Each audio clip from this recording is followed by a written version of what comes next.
वो लोग बहुत ही खुशकिस्मत होते हैं जिनको संतों का संग मिलता है। ब्रह्म ज्ञान ब्रह्मनिष्ठ संत का जब आशीर्वाद मिलता है तब ही अज्ञान मिट सकता है, इससे पहले नहीं।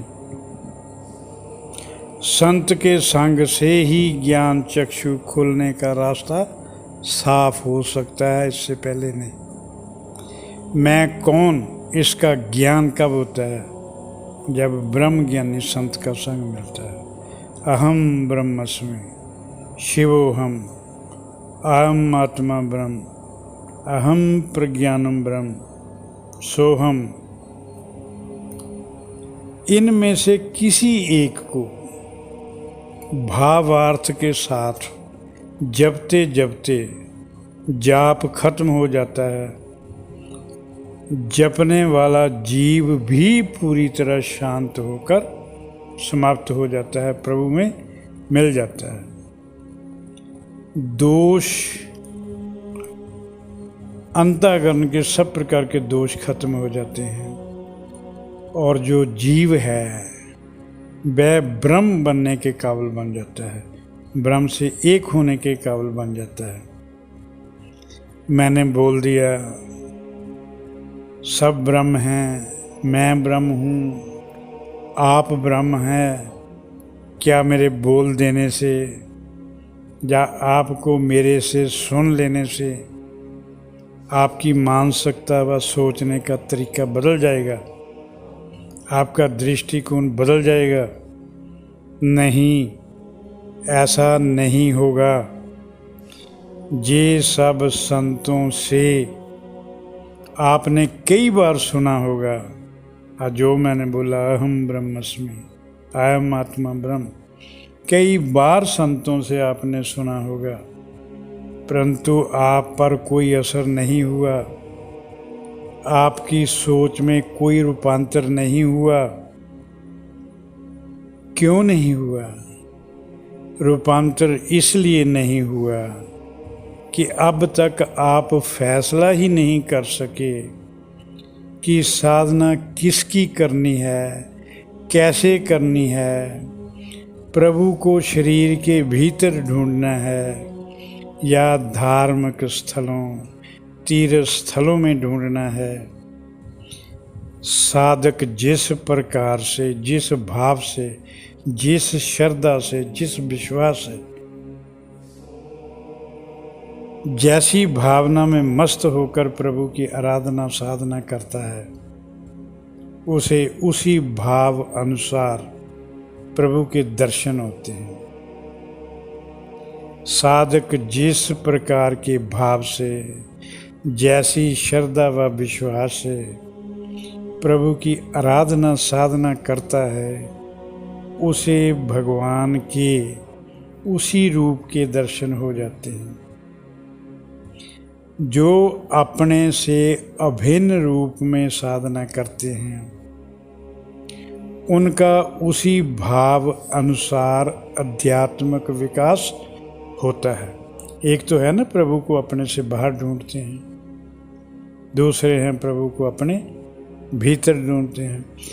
जिस प्रकार से आप प्रभु की आराधना साधना करोगे, उसी भाव अनुसार आपका आध्यात्मिक विस्तार होगा, विकास होगा। अपनी अपनी रुचि अनुसार भक्त भगवान की आराधना साधना, चाहे वो निराकार में करें, साकार में करें, सगुण में करें, निर्गुण में करें, जिस भी भाव से करते हैं, उस भाव अनुसार उसका आध्यात्मिक विकास होता है। जो साधक प्रभु को सर्वशक्तिमान, सर्वाधार, सर्वव्यापक समझते हैं, सर्वगुण संपन्न समझते हैं, उनका साधना करने का तरीका अलग होता है। समर्थ गुरु साधना करने की सब प्रकार की विधियों के ज्ञाता होते हैं।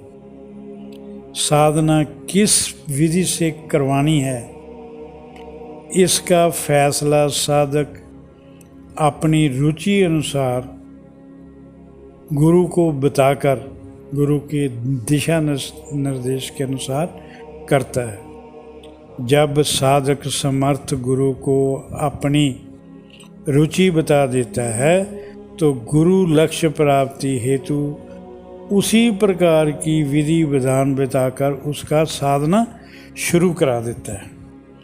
जब साधक गुरु को अपनी रुचि बता देता है तो गुरु उसके लक्ष्य प्राप्ति हेतु उसकी इच्छा अनुसार विधि विधान बताकर उसकी साधना शुरू करवा देते हैं। जब साधक का ध्यान नहीं लगता, मन नहीं टिकता, मन एकाग्र नहीं होता, मन की बेचैनी अशांति चंचलता खत्म नहीं होती, तब गुरु उसकी असफलता का कारण बताता है। परंतु ये तब ही संभव है जब गुरु आपको एकांत में अपने पास बैठने का मौका देता है। भीड़ भड़के में तो आपसे बात नहीं करेगा, क्योंकि हर साधक की अलग अलग विधि होती है, अलग अलग उसके इंटरेस्ट होते हैं। तो एकांत में वो फिर गाइड करता है कि आप असफल क्यों हुए। अब साधना में असफलता के मुख्य कारणों को बता देता है। वो पहले तो वो बात नहीं करता, उसको प्रैक्टिस करवाई जाता है। जब उसका विकास नहीं होता फिर वो उसको बताता है। मन की कामनाएं मुख्य बाधा हैं। मन की जब तक मन में कामना रहेगी आध्यात्मिक विकास नहीं होगा। पाठ पूजा ध्यान आराधना साधना करने के इवज में प्रभु से कुछ मांगना, ये आपके स्वार्थ भाव को उजागर करता है, आपके स्वार्थ भाव को बताता है। आप निस्वार्थ भाव से नहीं बल्कि अपना मतलब साधना के लिए साधना करते हो।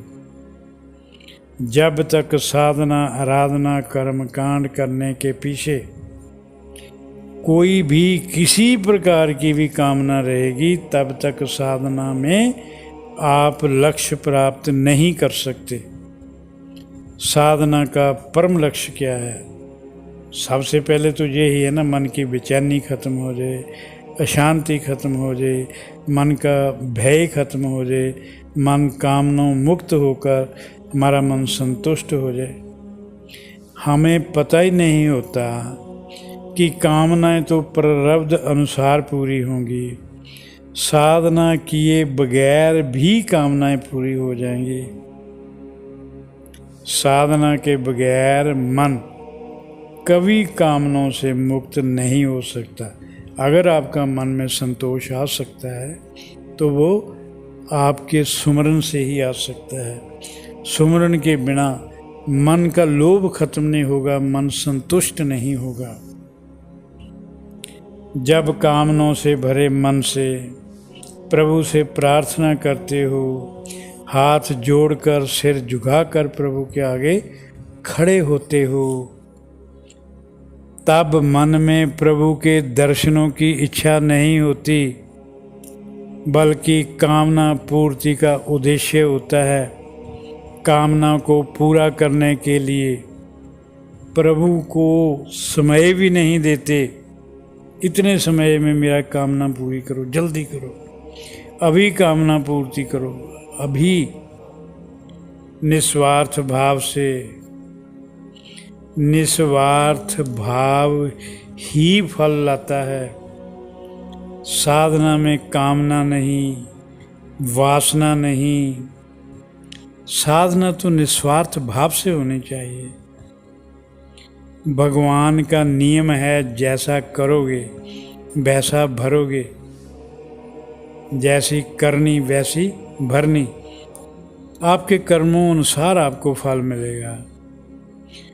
फल समय आने पर मिलेगा, आपकी पात्रता अनुसार मिलेगा। परंतु आपके कहने अनुसार नहीं मिलेगा।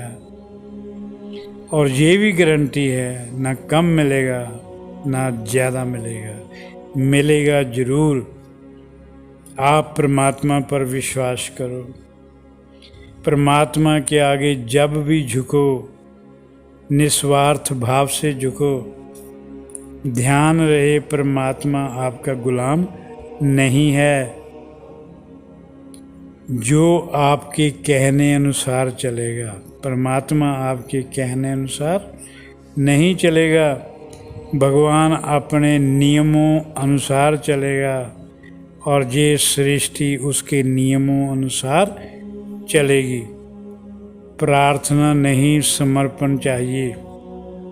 साधक के मन में प्रार्थनाएं नहीं, कामनाएं नहीं, समर्पण चाहिए। अपने को पूरी तरह भगवान के आगे समर्पित कर दो। हर सांस के साथ प्रभु का धन्यवाद करते रहो। मांगना नहीं, जो कुछ प्रभु ने दिया है उसका धन्यवाद करना है, उसका शुक्र करना है। प्रभु मानव देह के अलावा या इससे बढ़िया और क्या दे सकता है। जरा बाकी योनियों की तरफ ध्यान देकर देखो। जो सबसे बढ़िया था वो आपको दिया। आप महसूस करें कि भगवान के पास जो सबसे बढ़िया योनि थी वो आपको दी है। इससे मन की अशांति घटेगी, लोभ घटेगा, असंतोष घटेगा और मन की तृप्ति बढ़ेगी। प्रभु पर पूर्ण श्रद्धा, अडोल विश्वास कभी डामाडोल नहीं होना चाहिए। प्रभु पर पूर्ण श्रद्धा, अडोल विश्वास बहुत जरूरी है।